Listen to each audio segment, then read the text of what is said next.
ko na to para sa lugar ko sa TK, para rin sa mga taong nangangarap umahon sa hirap, para sa magandang umaga, para kahit papano medyo may sulat ako.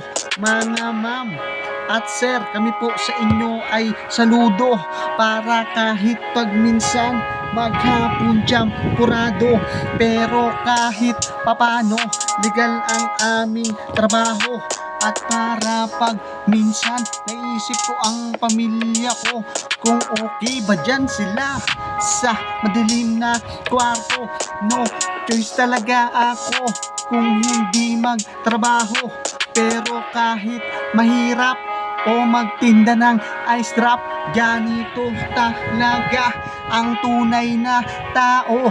At least tumayo sa sariling mga paa, at sa pamilya ay sumang-ayon pa. At least di nasilaw sa perlas na nagniningning. At sana po balang araw makamit ko na ang tunay na tagumpay, di man sa'kin ibigay ni nanay o kahit tumingin sa salamin. Salamat nga pala sa pamilya kong sumusuporta, suportado ng tunay, lahat sila'y ebidensya. Para rin naman akong si Superman, lumilipad kung saan saan, at ako yung isang batang Makatang proud na tiga-taga-wayan. Hello, thank you po. Diskarte lang sa legal, huwag papasok sa illegal. Papasukin natin yan basta legal.